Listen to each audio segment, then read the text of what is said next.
Nggak ngerti kan? Filosofi Hah? bambu Iya. Bagi kehidupan. Sudah disusun sama Abah, bahkan itu sudah jadi moto di Yayasan Bambu Indonesia, Yayasan Pengrajin Bambu.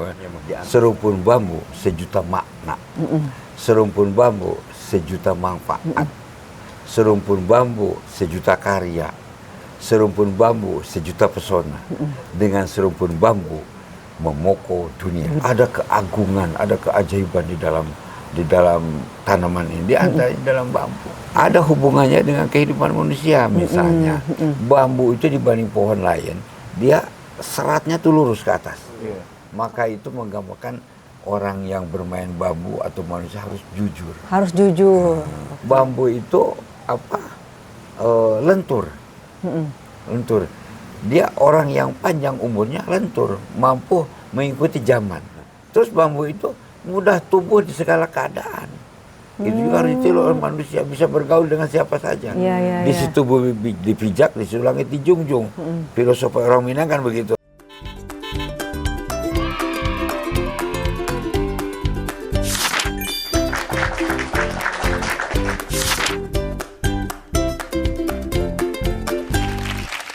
Assalamualaikum warahmatullahi wabarakatuh. Sayang-sayang Bunda, apa kabar? Kembali lagi bersama Bunda Elma, Ramzi Al-Muzaki, dan juga Abah Jatnika. Buat teman-teman semuanya dari semua generasi, kadang kita hidup itu harus mencontoh dari segala sesuatu yang memang ada di sekitar alam. Kadang kita tuh harus menjadi manusia yang ngikutin siapa sih? Banyak kok di sekitar kita ya yang bisa kita jadikan contoh, bukan menjadikan contoh dan teladan yang baik. Bahkan bukan dari manusia aja, tapi dari sesuatu alam semesta. Nah, kita mau bawa tema kali ini adalah, nggak ngerti kan? Filosofi bambu Bagi kehidupan. Nah, kita langsung belajar dari pakar Bapak Bambu Indonesia. Bagaimana sih filosofi bambu yang bisa kita terapkan yang kita terapkan dalam kehidupan kita. Jadi ini gitu. Silakan Abah. Ya. Sudah disusun sama Abah, bahkan itu sudah jadi moto di Yayasan Bambu Indonesia, Yayasan Pengrajin Bambu. Di antara para pengrajin sudah menjadi moto bahwa motonya serumpun bambu sejuta makna, serumpun bambu sejuta manfaat, serumpun bambu sejuta karya, serumpun bambu sejuta pesona. Dengan serumpun bambu memoko dunia. Dengan serumpun bambu Kita guncang dunia. Ya, luar biasa ya. Itu bukan hanya sekedar kata-kata loh, Mbak. Kata-kata, kita bisa mengguncangkan dunia bahkan dengan bambu. Karya bambunya, pesona, keindahannya bambu, musiknya bambu, alat olahraganya bambu, rumah bambu kan pesona itu. Nah, sekarang kita belajar filosofi. Makna daripada kehidupan. Nah, semua yang diciptakan oleh Allah ini ada menjadi makna kehidupan. Diambil pelajaran, perjalanan, bentuk-bentuk hewan, ada makna. Banyak sekali. Ada keagungan, ada keajaiban di dalam tanaman ini, di dalam bambu. Bambu mengagumkan bambu. Nah, ada hubungannya dengan kehidupan manusia. Misalnya, bambu itu dibanding pohon lain, dia seratnya tuh lurus ke atas. Kalau dia bengkok kenapa, Bah? Tapi seratnya tetap. Serat tuh yang mana sih? Serat tuh kayak benang di dalam serat. Ada seratnya kalau bambu. Seratnya lurus. Kalau serat kayu kan seratnya lurus. Maka itu menggambarkan orang yang bermain bambu atau manusia harus jujur. Harus jujur. Jujur dan lurus, mentak dari ngopinya jadi jurus. Yang kedua, bambu itu apa? Lentur. Lentur. Dia orang yang panjang umurnya, lentur, mampu mengikuti zaman. Fleksibel mengikuti zaman. Fleksibel maksudnya. Lentur. Kalau yang mudah patah itu pendek umurnya. Mungkin yang baperan kali banyak Jangan mudah baper. Bambu itu harus lentur. Bahkan makin tinggi, makin merunduk kayak padi. Lebih-lebih kalau bambu makin ilmunya tinggi, makin merunduk. Jadi ke atas gini. Semakin tinggi kamu karirnya, tapi kamu harus tetap merendah gitu. Terus bambu itu ini ada ruas, ini ada ruas, ada ruas. Jadi kalau sudah berjalan, maka kita harus ada kontrol diri. Berjalan, kontrol diri lagi di usia tertentu. Nah, ini konsolidasi kembali kepada diri kita. Umur setahun sampai 8 tahun, coba tanya. Umur 8 tahun sampai 16 tahun, coba tanya lagi muda. 16 tahun sampai ke 16 tambah 8, 24 tahun. Coba tanya. Itu sampai 8 kali 8, satu windu. Oh. Usia 64 tahun. Tuh. Oh, apa yang sudah dilakukan dalam 8 tahun itu gitu, Bah? Per 8 tahun satu windu, coba tanyakan dari diri kita. Hidup kita gitu. Merenung apa gimana, Bah, maksudnya? Ya, merenung, mempelajari. Terus kita sudah sampai di mana, apa yang sudah kita lakukan. Kan gitu. Sebelum diperiksa nanti, katanya gitu. Sebelum dihisab nanti, hisab dulu sekarang. Hitung-hitung dulu dari diri kita. iya, Nah, oke. itu ini ruas-ruasnya menggalang filosofi. Ada filosofi yang lain, bambu itu. Bambu itu luarnya ada sembilunya, kuat. Apa? Sembilu? Sembilu. Sembilu Hinis nih. Sembilu ini nih, yang kulit luarnya. Oh, sembilunya. iya. Di dalam ada sembilu yang rapat. Nah, dalamnya lagi ada sembilu yang agak renggang. Di dalamnya ada atinya. Hati. Ada serbuk, disebut atinya bambu. Tapi di dalamnya ada yang kosong. Itu udara yang sejak dia lahir, udara yang kosong. Artinya, tirulah keikhlasannya bambu. Maka orang Sunda mah bambu itu disebut awi. Awi itu anjang kadunya wiwitan ing Sundaha. Kalau mau tahu dalamnya kosong. Bambu itu dalamnya kosong. Atau awi itu ajang wiwitan. Yang pertama banyak digunakan untuk kepentingan masyarakat. Wiwitan tuh. Ajang wiwitan diajarkan untuk yang awal gitu kan di bambu. Nah, terus bambu itu mudah tumbuh di segala keadaan. Itu juga harus ditiru oleh manusia, bisa bergaul dengan siapa saja. Di situ dipijak, di situ langit dijunjung.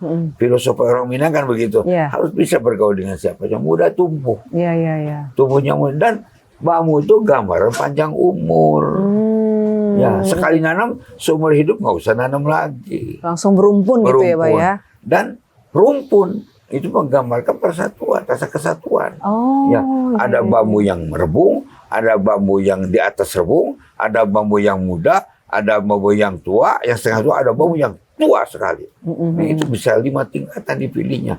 Tapi yang hebatnya, kalau rebung, baru keluar rebung, itu dilindungi oleh miang atau apa lugut. Jadi kalau dipegang, pasti gatal supaya tidak dipegang si rebungnya itu. Tuh. Dilindungi hati-hati. Dan pasti dikeluarkan. Udah waktu tertentu dikeluarkan. Mengeluarkan generasinya. Menurut maka disebut rebung tuh anak-anak bambu. Yang kita jangan sembarangan. Jangan ditebang induknya. Kalau induknya ditebang, bagaimana dia bisa hidup? Ada lagi yang paling salah, ya. Induknya ditebang, rebungnya diambil. Dimakan. Kapan bambunya hidup? Jadi itu harusnya dikembangkan sampai rebungnya bisa mandiri.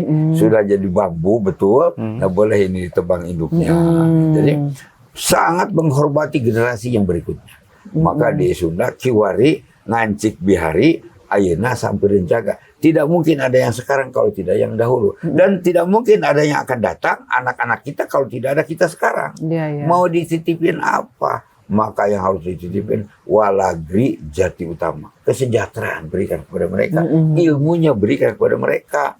Tanamannya pelihara oleh kita. Jaga itu tanaman jangan sampai punah. Nah itu. Kiwari ngancik bihari ayeuna sampai jaga walagri jati utama. Gitu. Terus bambu ketiup angin kesak kelenturan, ngikut keadaan. Ikut alur ya, Pak ya. Tapi bukan jatuhnya jadi kayak bimbang dan ragu, Bah. Kalau ngikut-ngikut gitu, Bah. Tapi akarnya kalau itu kan ada tebakan angin. Terpanceng gitu ya. Terpanceng, ditebak baliknya ke situ belakang. Oh, jadi jangan berubah-ubah gitu ya. Alif, tidak berubah-ubah. Nah, terus menggambarkan persatuan bambu itu. Karena di kita mau berumpun. Bambunya berumpun dan menggambarkan serbaguna manfaat. Filosofinya begitu. Dan ada yang hebat lagi, menggambarkan kemandirian. Kenapa? Karena pupuknya daunnya sendiri, nggak usah minta dari orang lain. Dari daunnya sendiri, Bah? Daunnya sendiri pupuknya itu ada hutan bambu itu daunnya zaman dulu tuh, Mbak. Kalau kita menanam padi, pengen bagus, diambil tanahnya, dimasukin ke air, airnya dikocok, dibuang ke sawah. Itu anti hama dan lebih subur. Zaman itu begitu. Jadi pupuknya daunnya itu sendiri. Ngawetnya bambu juga pakai daunnya sendiri. Iya. Jadi kemandiriannya tinggi bambu. Nah, sekarang dilempar saja jadi bambu. dilempar nih batang ini dari luas jadi, Masya Allah. dari akar jadi, dari ranting jadi, dipindahin rumputnya jadi. Jadi ya. Maka nanam bambu bisa dalam 1 bulan 2 bulan dipindah aja rumputnya. Iya, iya, iya. Itu dari satu jenis bambu aja kita sudah banyak belajar sebenarnya ya. Waduh. Dari yang kita anggap kayaknya biasa-biasa aja, ternyata filosofinya sangat luar biasa dalam diri kita.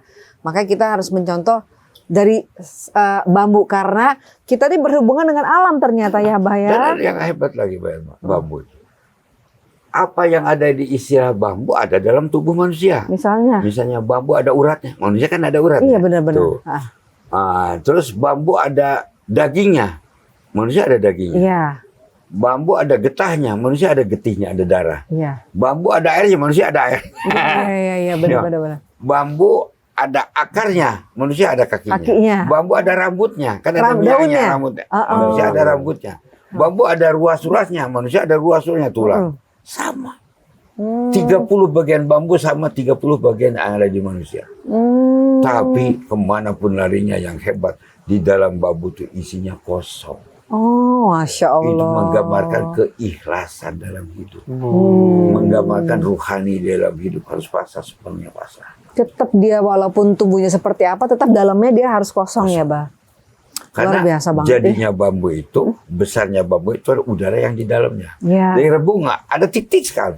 Begitu gede, nah itu yang mendorong menjadi pertumbuhan. Gede pertumbuhan. Jadi kosong itu menjadi sesuatu. Dari yang kosong menjadi sesuatu. Maka ada resonansi suara di dalam ruas bambu yang bunyinya sama dengan tubuh kita. Kalau tubuh kita ditutup nih, nah, gitu kan? Kayak ada di dalam laut, Bah. Ini kan kita dengarkan ruas-ruas bambu bunyinya begitu. Oh, gitu. Maka tinggal di rumah bambu akan memberikan ketenangan kepada penghuni, karena ruasnya sama, resonansinya sama, gelombangnya sama. Bahkan berdasarkan penelitian Yayasan Okigawa di Jepang, seorang profesor mengatakan seluruh musik yang terbuat dari bambu akan memberikan ketenangan kepada yang mendengarnya. Apalagi kalau makan di restoran yang ada bambunya. Jadi makan sambil tenang, nggak ada yang ganggu. Luar biasa banget. Jadi kalau kesimpulannya menurut aku bahwa manusia juga harus berselaras dengan alam dan belajar dari alam supaya kita bisa mengetahui jati diri kita, ya kan? Mau kita itu seperti apapun, tetap balik lagi kata Abah, harus kosong, harus keikhlasan. Kalau menurut kamu gimana? Coba intisari dari semuanya. Menurut saya, menurut Ramzi, dari filosofi ini, banyak yang kamu dapat, nih. Bambu itu mandiri karena sumbunya satu. Bambu itu mandiri, berdiri sendiri. Terus mandiri karena pupuknya aja dari daunnya sendiri, bergantung sama orang. Pengawetannya daunnya sendiri. Luar biasa, tumbuh di mana-mana. Tumbuh di mana-mana. Dalam segala keadaan. Kemana-mana.